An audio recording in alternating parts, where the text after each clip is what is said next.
Los primeros moradores de esta tierra, rica en valles al resguardo de montes y oteros, eran pastores nómadas. En su tarea diaria, la caza de animales, siguieron las huellas que las cabras, los toros salvajes, los jabalíes y los ciervos dejaban en los cordeles de las sierras. Así, nacieron las primeras sendas pastoriles, arañazos en la piel de la tierra que, cicatrizados en caminos, buscaron vados para atravesar los ríos, procuraron las laderas más suaves para superar las montañas y discurrieron en línea recta por los valles donde la naturaleza sola se había civilizado.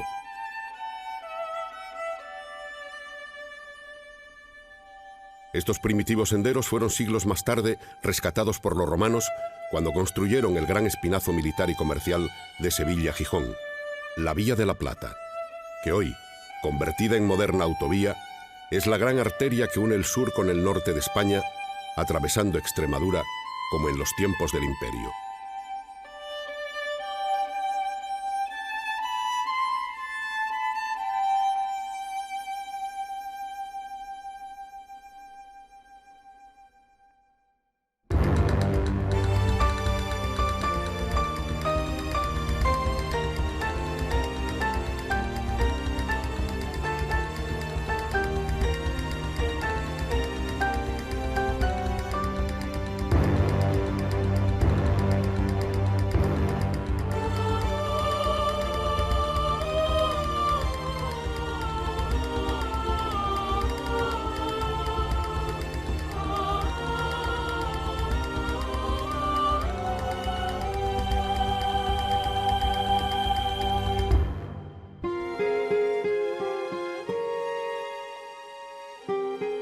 Aníbal había recorrido también las viejas sendas extremeñas del hombre del bronce en su marcha desde Sierra Morena a Salamanca.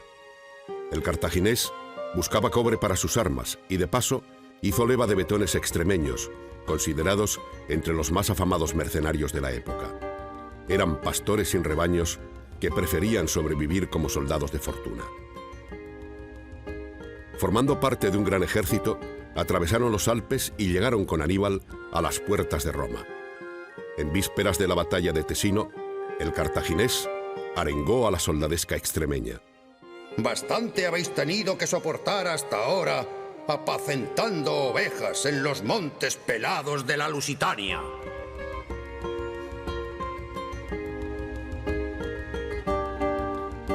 Casi nadie pudo entender por qué Aníbal concedió a los romanos en desbandada el tiempo suficiente para que se reorganizasen. Pero los estrategas romanos comprendieron que el desastre cartaginés se debió a la carencia de una vía militar que hubiera favorecido la llegada de refuerzos. Desde entonces, la obsesión de Roma fue construir calzadas para transportar a la mayor velocidad y con el menor agotamiento posible sus formidables legiones y la maquinaria militar acompañante.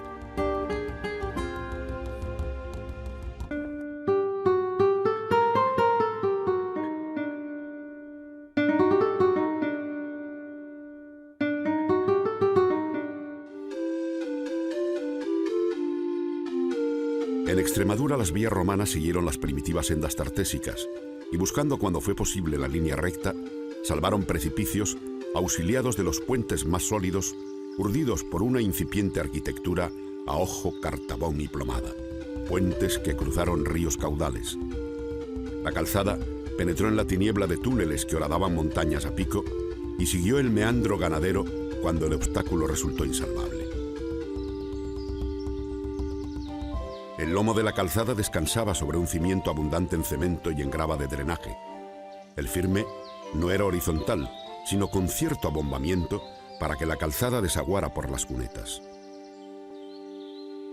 Las vías normales podían tener 3 metros de anchura, aunque está documentado que las carreteras principales disponían de dobles direcciones y que, como hoy ocurre en las modernas vías, existían tramos para las distintas velocidades de caballos militares, carros de guerra, carros de viajeros o carros de labranza.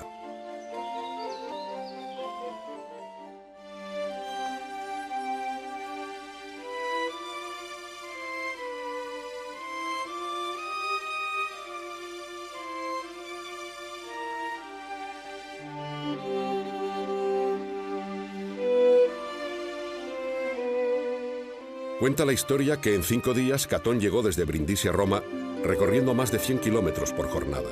Julio César viajó a la Helvetia a sofocar una rebelión recorriendo 120 kilómetros diarios. Tiberio, para asistir a las honras fúnebres de Druso, galopó 300 kilómetros en una sola jornada. Lo normal para el soldado de a pie fueron de 25 a 30 kilómetros diarios. En Extremadura, la Vía de la Plata nació con urgencia militar.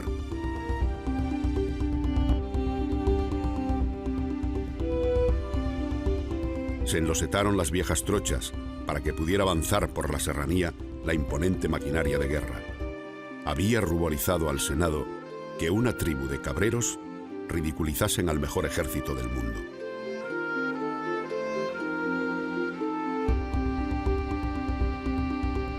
De la necesidad de llegar a los profundos cuarteles guerrilleros, nació el primer tramo de la vía que más tarde prolongó Augusto, transformándola en la arteria del oeste español por donde discurrió la romanización.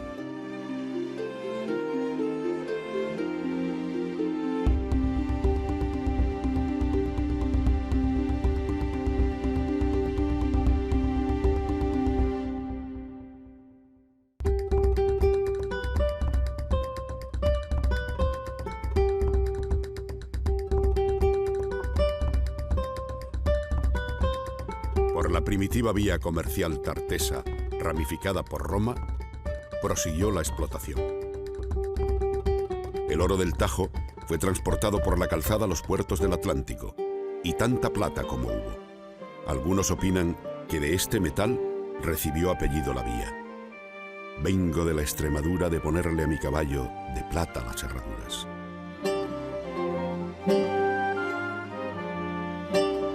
Hoy, de sur a norte, los adoquines de la calzada resumen la historia antigua, media y moderna de la Iberia. Durante siglos, lajas y miliarios fueron materiales para el románico, el gótico y el barroco, para casonas y palacios, incluso para castillos. Pero aún mucha piedra permanece en su lugar de origen, recordándonos que a su sombra surgieron urbes que jalonan la vía de vestigios melancólicos. De sur a norte, la autopista de piedra ya ha celebrado su 2000 aniversario. Y si la Nacional 630 calcó en gran parte su trazado, hoy la moderna Autovía de la Plata actualiza definitivamente el propósito romano de unir pueblos y ciudades con criterios de seguridad y ahorro de tiempo. Si tomamos como referencia una velocidad media de 110 km por hora, el enlace entre Gijón y Sevilla se puede completar en poco más de 7 horas. Un trayecto que en gran parte, casi 300 kilómetros, transcurre por Extremadura.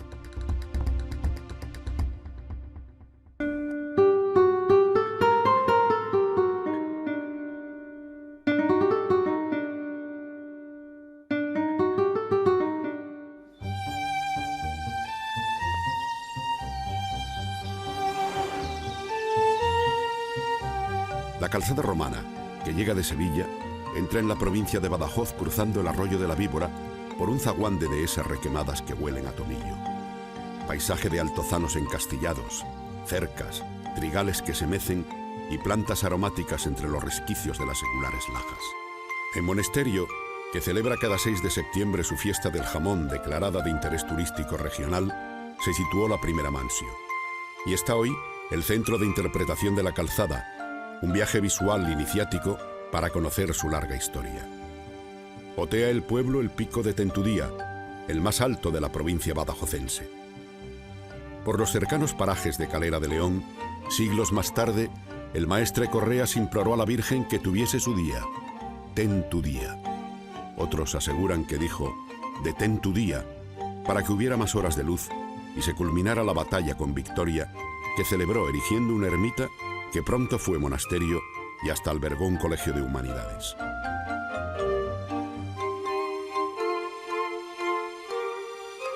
Pasado Calzadilla de los Barros, aparece la Puebla de Sancho Pérez, que alardea en su escudo de la Cruz de Santiago, evidenciando que tuvo su propia encomienda de la orden.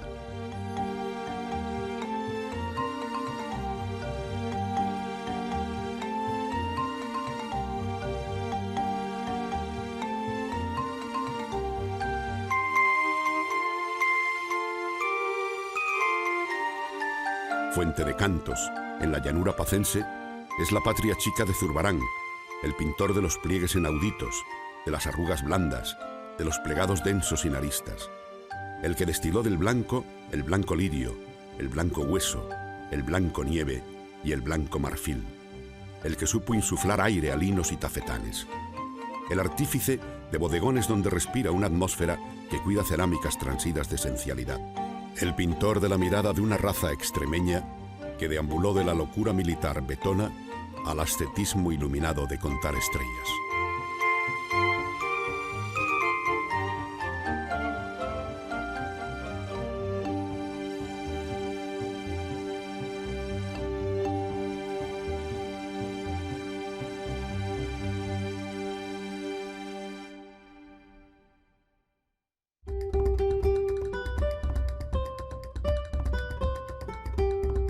La calzada pasa por Zafra, el foco renacentista que inventaron los Feria.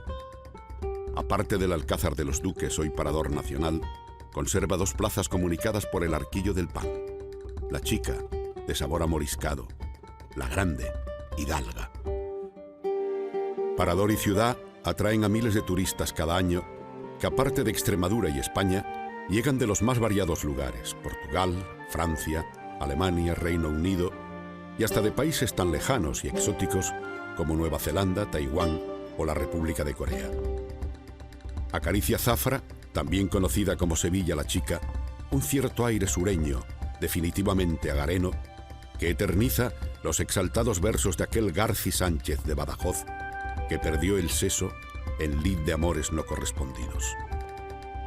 Los musulmanes bereberes descubrieron un alto estratégico al que llamaron Cabezo de Maimona, y pronto comenzaron a trazar en su talud callejas y casas. Los santos de Maimona son tierras de vid, olivo y cereal.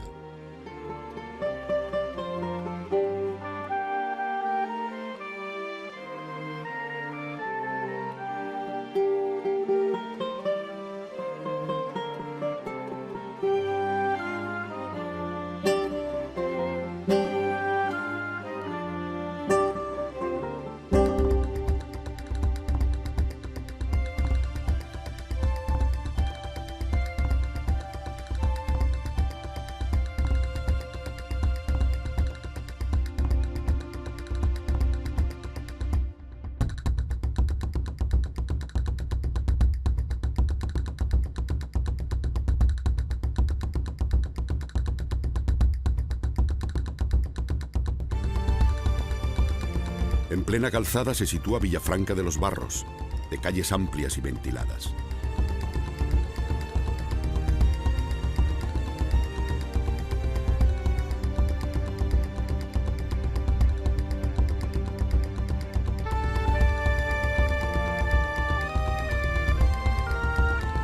El camino romano deja a un lado Almendralejo.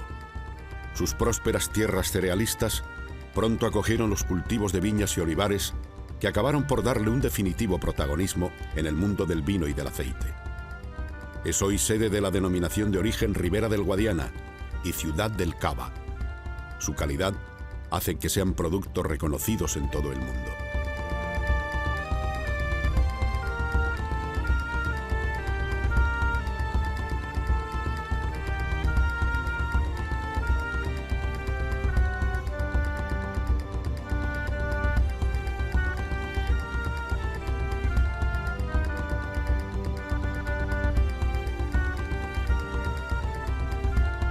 La calzada cruza entre viñedos y olivares que a veces toman las lomas en geométrica formación militar. En esta tierra se exhumó el disco de Teodosio, con relieves de plata labrada en el rostro del emperador que declaró el cristianismo religión oficial romana. En Almendralejo nacieron dos poetas que llenaron el romanticismo con vidas excesivas en el padecimiento, el placer y la aventura. Espronceda, muriendo por Teresa y luchando en las barricadas de París junto a Víctor Hugo. Extremeño de ocasión, su temperamento es el cóctel de tantos pueblos como recorrieron este territorio pasillo. Dijo Pedro de Lorenzo que solo a un extremeño se le podía ocurrir ordenar al sol que se parase para poder saludarle. Otra vida marcada por la tragedia romántica fue la de Carolina Coronado, primera poetisa feminista que escribió no para libertar a la mujer del yugo de su hombre, sino del yugo de la Iglesia y de aquellos feudales que deseaban perpetuar el modelo romano de matrona ideal. Cuidó la casa e hiló.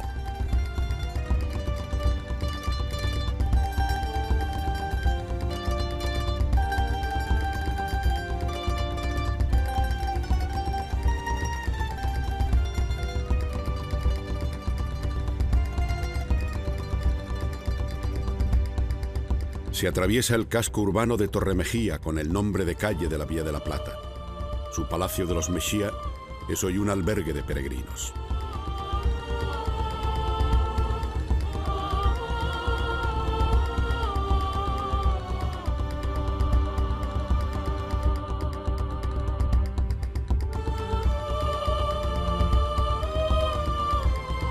A la derecha, Alange, que aunque alejada de la vía, reclama con justicia por sus termas su inclusión en cualquier referencia a la presencia de Roma en Extremadura.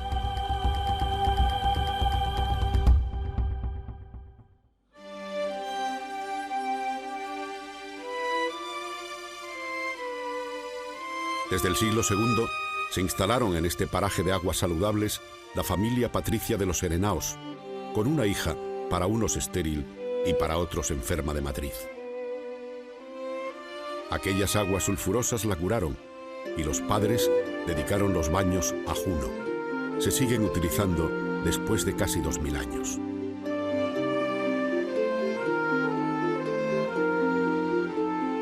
En el año 1779 se escribió que eran aguas muy beneficiosas para curar el gálico y las jaquecas por ser mercuriales. El balneario que hoy conocemos tiene partes del siglo XIX y algunas actualizaciones recientes. Todo en un entorno de tranquilidad y descanso. Abandonados yacían estos preciosos caudales y hoy los ven los naturales con la virtud que tenían.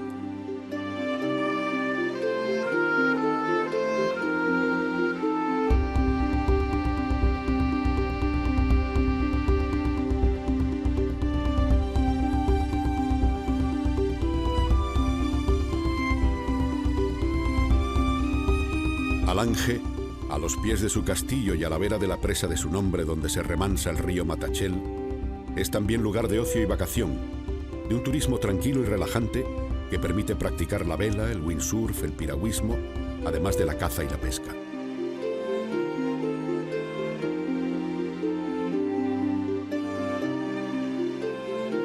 La calzada entra en Mérida, Mancio de la Vía. En la ciudad confluían las rutas provenientes de Sevilla, Córdoba y la Lusitania para buscar el destino de Astorga.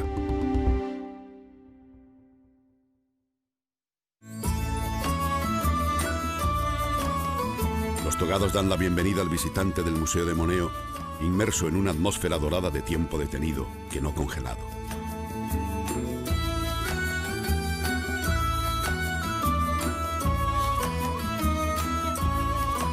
La luz solar se cuela por las galerías, se dora en el bellísimo estuche de ladrillo y templa mármoles a los que el cincel y el escoplo quitaron lo que les sobraba para liberar su belleza cautiva. Cerámicas, lucernas, mosaicos que parecen tapices y retratos ensimismados. Duerme la estatua, frío, sobre su tiempo, escribió Delgado Balondo.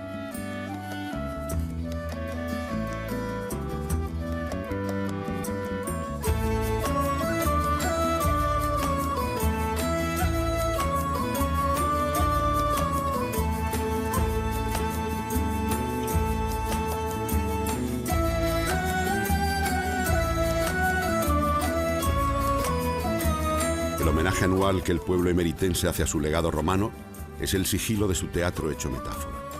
Las obras pueden decirse en latín o en griego, pero el silencio es tan potente que suena desde la incómoda instalación. Y mientras el actor habla con palabras de Esquilo, puede escucharse el lejano motor de un coche.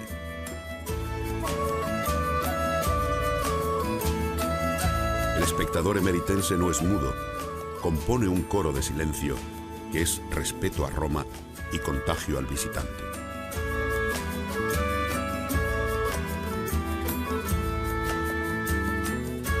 El hipódromo, para 30.000 espectadores, conserva la huella de la espina alrededor de la que corrían los carros de caballos.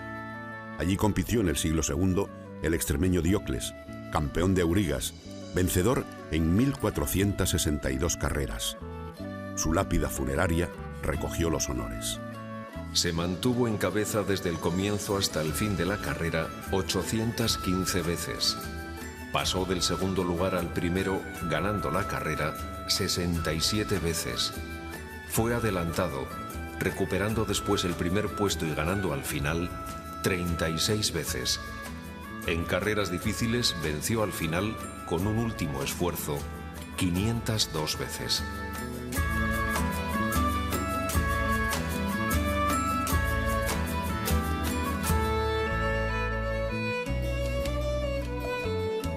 El pueblo emeritense apenas se ha podido aún metabolizar tanta historia concentrada por cualquier parte e incorporada en mármoles a la cotidianidad de un lugar que se estira y se despereza en el llano a la sombra de una historia abrumadora. En el subconsciente colectivo emeritense maduró un deseo de reparar a Mérida del expolio que se hizo con sus tesoros, de compensar tanto abandono.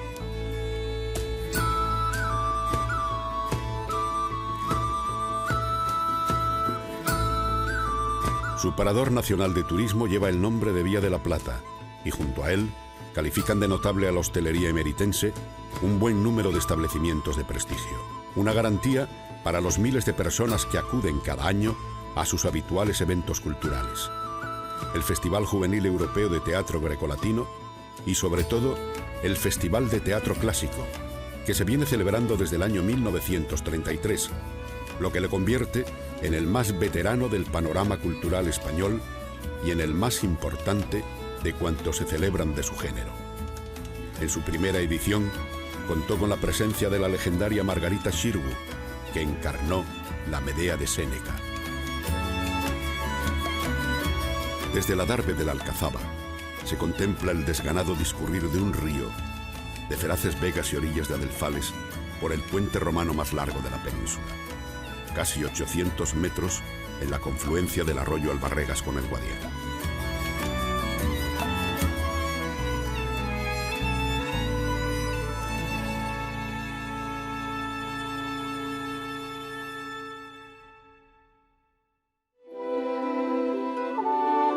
El camino marcha hacia la presa romana de Proserpina, lugar hoy de ocios veraniegos, donde se encuentra el centro de interpretación del agua que acerca al visitante a una realidad presente en Mérida desde su fundación, la escasez de agua y los medios que en la antigüedad se emplearon para captarla, transportarla y distribuirla en la ciudad.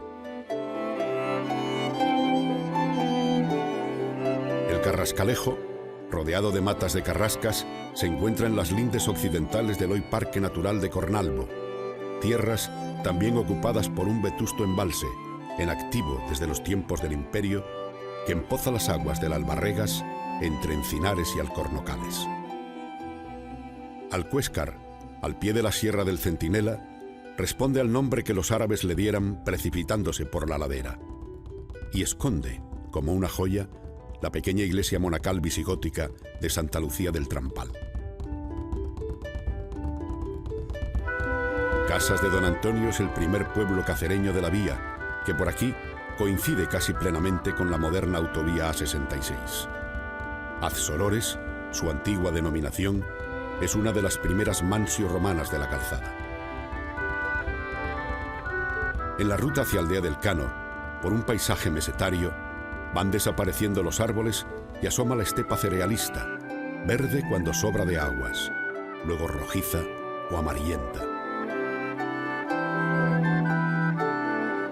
Por Valdesalor vuelven a unirse carretera, autovía y vía, y aunque es un pueblo nuevo, con la fecha precisa del año 1963, tiene dos castillos que pertenecieron a la familia cacereña de los Obando, los de Arguijuela de Arriba y Arguijuela de Abajo. En este, espléndidamente restaurado, se ubica un complejo hostelero.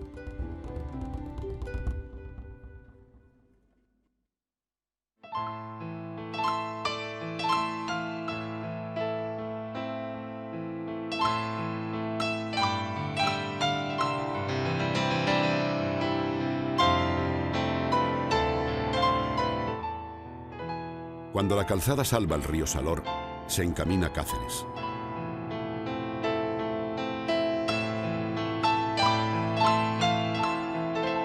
Los campesinos, pendientes de la diosa Ceres, protectora del cereal, decían que el nombre de Cáceres provenía de cercenar la palabra casa, uniéndola a Ceres.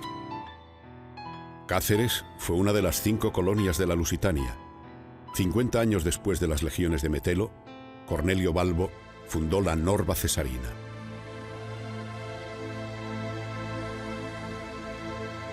Tiempo detenido en piedras que componen un libro de historia rezurciendo sus murallas con piedras romanas, almohades y tapiales viejos. Barrio antiguo de Cáceres, que observado desde el hondón del Cáceres moderno, se antoja un decorado de torres medievales. Barrio de la hidalguía y de los indianos, que regresaron para invertir su oro en mansiones y enterramientos. Iglesia, palacio y placita para pendencias de Capuletos y Montescos. Otra iglesia, otro palacio y otra placita para lances de Calixto y Melibea.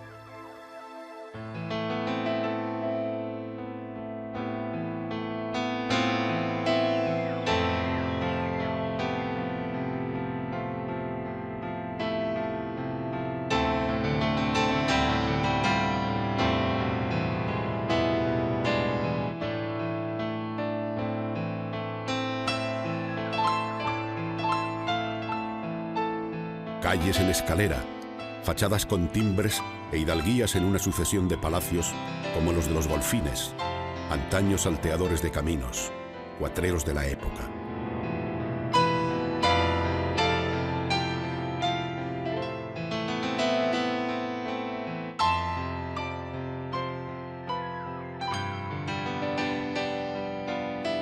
En los sótanos de la restaurada y barroca Casa de las Veletas sobrevive un aljibe de agua color plomo verdoso. En las salas de lo que fue Alcázar Almohade se ubica el Museo de la Ciudad, que alberga las secciones de arqueología, etnografía, y en la sección de Bellas Artes, en la conocida como la Casa de los Caballos, se expone lo más significativo de su colección de arte contemporáneo.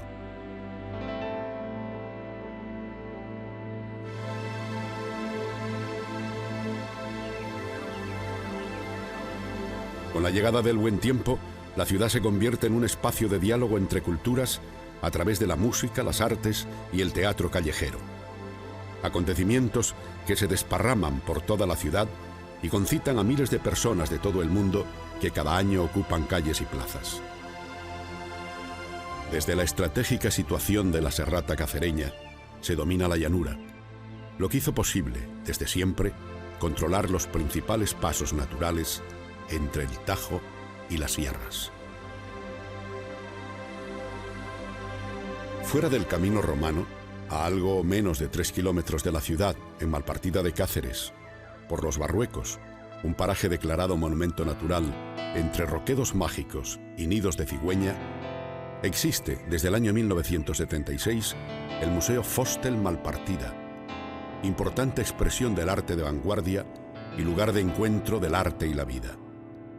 Es el empeño personal del artista hispano-alemán Wolf Fostel, una figura fundamental del arte contemporáneo de posguerra, íntimamente vinculada a Extremadura desde su matrimonio con Mercedes Guardado Olivenza. En el antiguo lavadero de Lanas, un ejemplo de la arquitectura industrial relacionada con el fenómeno ganadero de la Mesta, se presenta, además de parte de su obra personal, la colección Fluxus, donada a Extremadura por el coleccionista italiano Gino Di Maggio, y una representación de la obra de artistas conceptuales españoles, portugueses y polacos.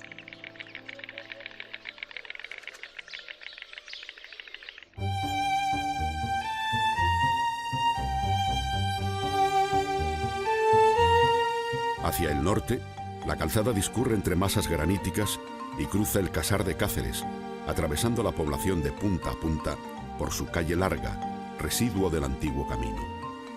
Hoy, quizá, lo que más fama le da es un producto de ayer, las tortas del Casar, uno de los quesos más exquisitos de la península ibérica.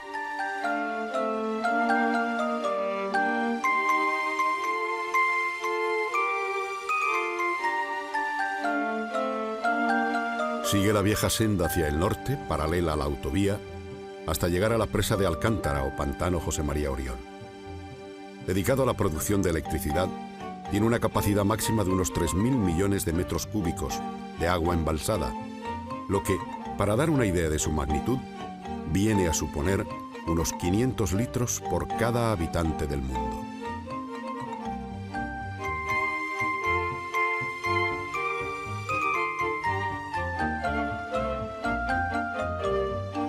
Carrobillas es pueblo de iglesias, conventos, casonas y una plaza mayor, toda ella soportalada, con arquería en el piso alto de la casa. Por aquí, la calzada desaparece, anfibia, bajo las aguas del embalse.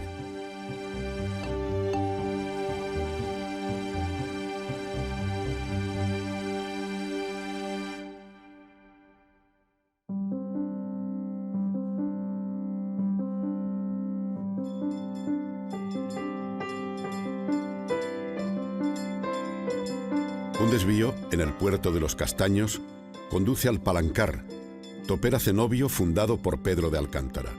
El claustro es un cuadrado de 1,5 metros de lado y la celda de Pedro tan pequeña que el santo tenía que dormir de rodillas reposando la testa sobre un cabezal de piedra. Él mismo cosía las grietas de unos pies que no conocían el calzado con lezna y bramante.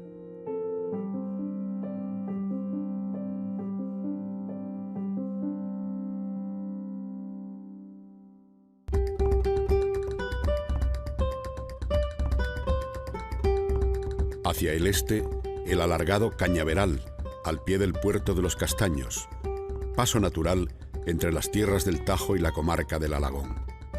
Importante descansadero de la ruta del ganado trashumante. Entre Cañaveral y Grimaldo, el terreno se vuelve montuoso y hasta difícil, como corresponde a su intención de guardar un secreto. Monfragüe, una selva tan tramada que a duras penas permitió el paso del hombre. Una explosión de vida para una tierra eternamente ignorada. Cerca del 80% de las especies protegidas en España habitan, en mayor o menor medida, en este parque reserva de la biosfera. Ese reconocimiento, concedido por el Comité Hombre y Biosfera de la UNESCO en julio del año 2003, no solo se otorgó por su excepcional valor ecológico, sino también por el modelo real de desarrollo sostenible que acerca su realidad e importancia a los 14 pueblos a los que afecta. Para preservar la biodiversidad, unas 3/4 partes del Parque Nacional no son visitables.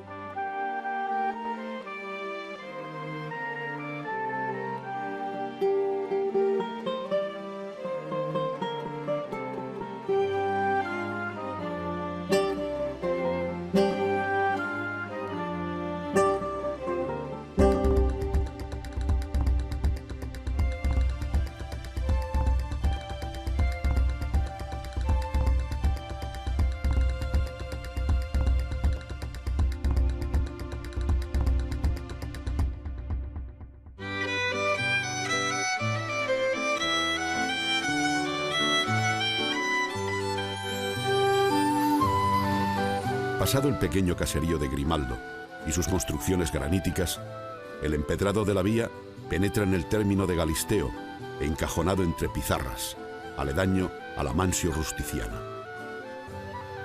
Galisteo, en la confluencia del Alagón y el Jerte, es sin duda una sorpresa abrazada por la muralla almohade.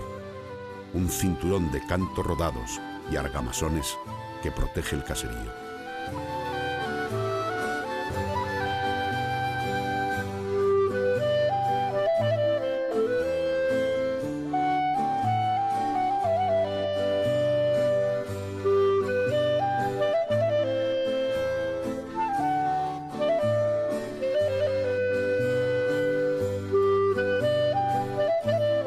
Por Carcaboso se conservan miliarios, y aunque reconvertida la calzada en cañada ganadera, entre muros de piedra, se distingue su perfil alomado.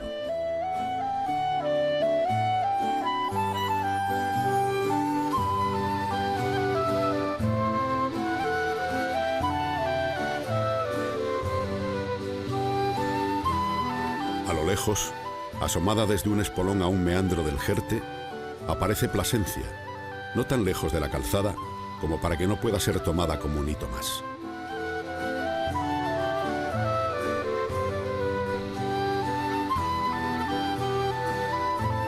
Sede episcopal y residencia de nobles, es un muestrario inacabable de arquitecturas palaciegas y religiosas.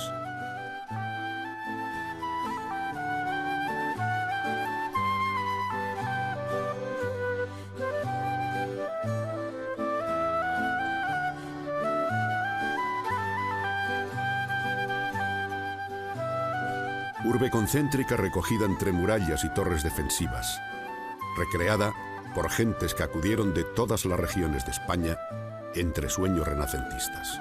Destaca Plasencia por su buena gastronomía, consecuencia sin duda de la gran variedad de productos que se encuentran en todo el norte extremeño, muchos con denominaciones de origen, siendo su escaparate más significativo el gran mercado que cada martes se celebra en su plaza mayor.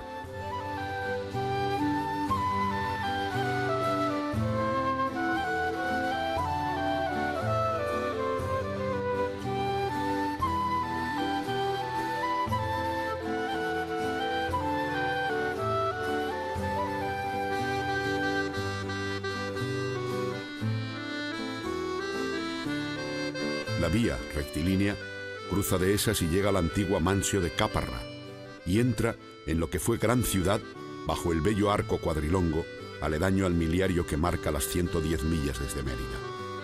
Bajo la tierra reposa una ciudad orgía para arqueólogos. Calles, foro, termas, colegios religiosos y restos funerarios. Templo dedicado a Júpiter y recinto amurallado esperan ver la luz. También un circo, del que se conserva una escena de carreras en los mosaicos de Belloz.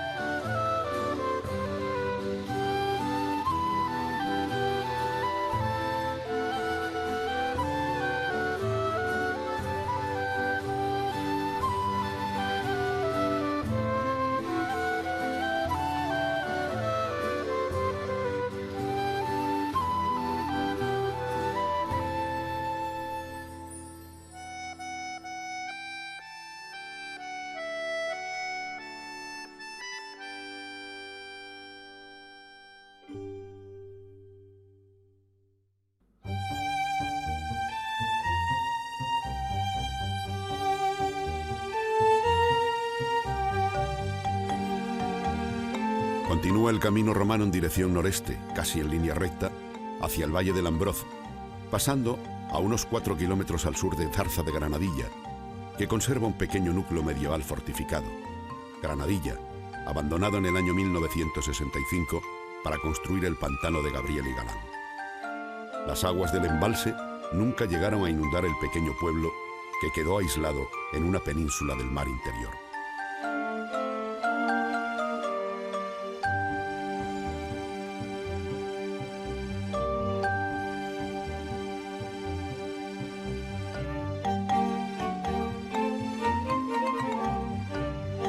Entre dehesas la vía cruza Aldeanueva del Camino, salvando con un puente la garganta de la Buitrera.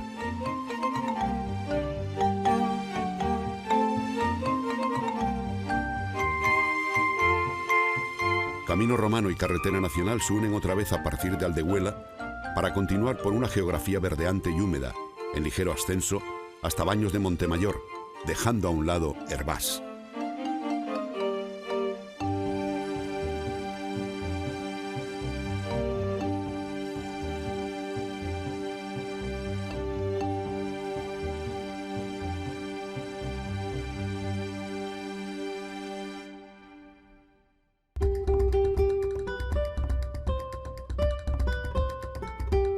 Es Hervás, a un escaso puñado de kilómetros de la vía, cabeza del valle del Ambroz, un pueblo recogido en la falda del Pinajarro, pico poderoso que se entronca en la familia montañera de Gredos.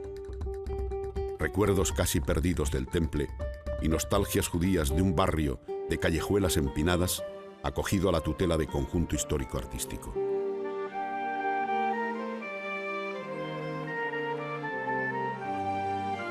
Hoy llega a Hervás, cada día con mayor importancia, un turismo selectivo que camina los medievales pasadizos de las calles del Rabilero o de la Sinagoga, reminiscencias árabes en una población con evocaciones hebreas, y deambula entre el blanco de las casas que parecen iluminarse cuando el sol penetra en la judería.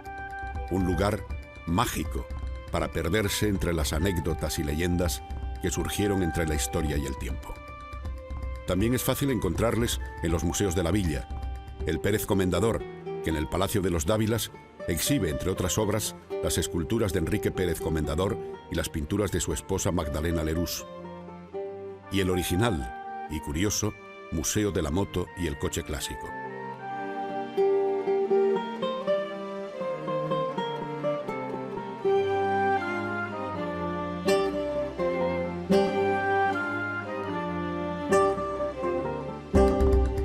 En Baños se cumplirán las 132 millas romanas desde Mérida.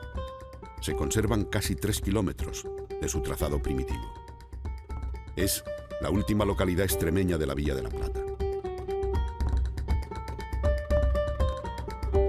Ubicada a la falda del puerto, la localidad ya tuvo atractivo en la época latina por sus fuentes termales. Gracias a la obsesión romana por las aguas curativas, Baños de Montemayor se ha convertido en un festivo balneario de las personas mayores de toda España. Los soldados de las legiones se bañaban en grandes albercas, los patricios en baños individuales, y dedicaron agradecidas esquelas que se conservan en el Museo del Balneario a las ninfas de las aguas. Antonio Ponce escribió: Es cierto que producen admirables efectos en los que padecen reumatismos y otros males.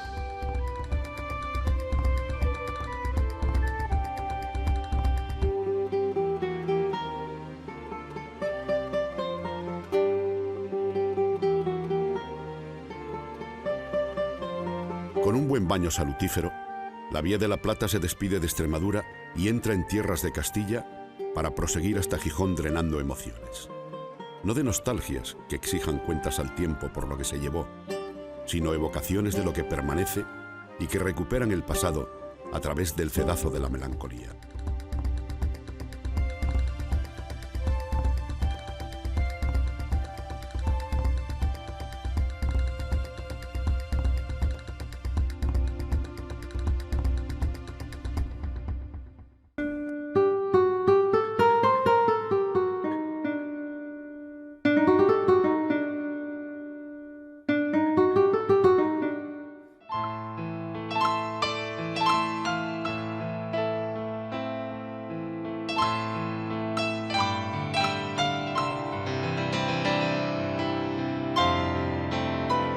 Queda en el medio de tanta imagen preñada de historia el recuerdo de algunos tiempos más tristes.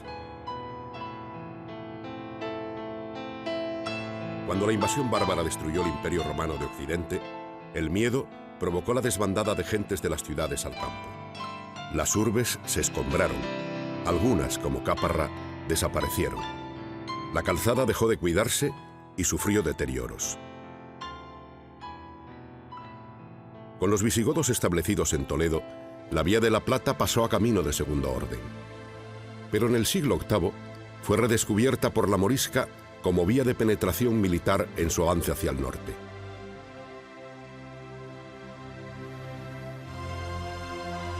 La calzada fue galopada por las huestes de Almanzor hasta Santiago de Compostela.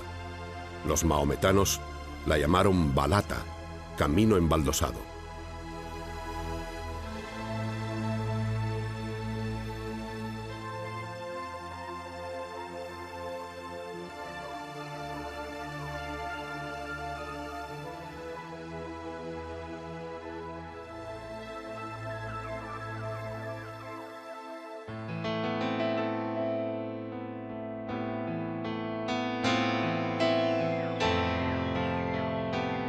Más tarde, durante la Reconquista, fue utilizada por las huestes cristianas para empujar al enemigo hasta Granada, y la patearon los campesinos que buscaban las tierras reconquistadas para asentarse. Luego, los mozárabes del sur la hicieron su particular ruta jacobea para visitar el sepulcro del apóstol Santiago.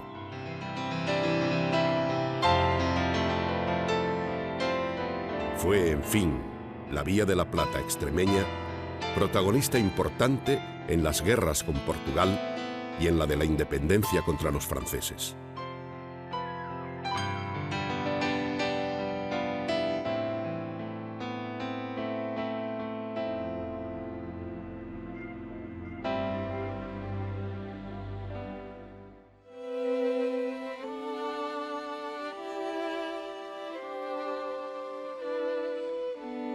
La calzada, arruinada por el paso de los siglos, desaparecida casi toda ella en la espesura de los bosques o bajo las hierbas de la dehesa, fue recuperada por la Mesta como trocha fundamental para los desplazamientos trashumantes que seguían el curso del Guadiana, Tajo, Duero o el Sistema Central.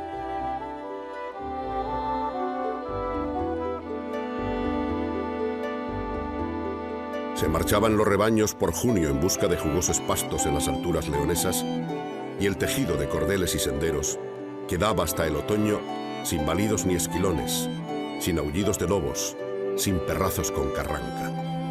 Ya se van los pastores de la Extremadura, ya se queda la sierra, triste y oscura.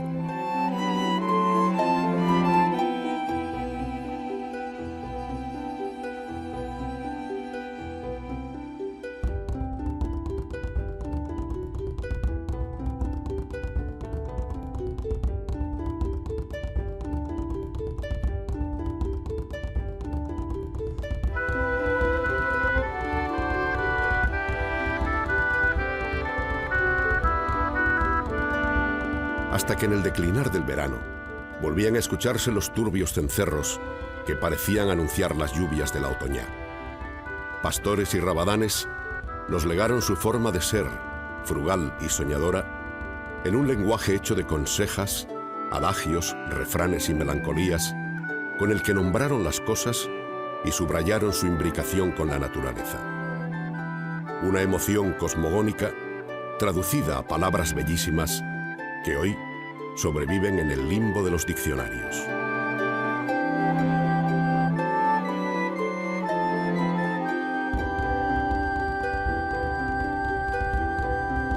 Ahora, la más moderna ruta de la Plata es una extensión turística del camino romano que se hace al llegar a Gijón.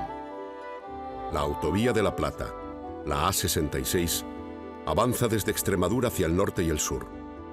En apenas 3 horas se puede llegar desde Cáceres a Sevilla.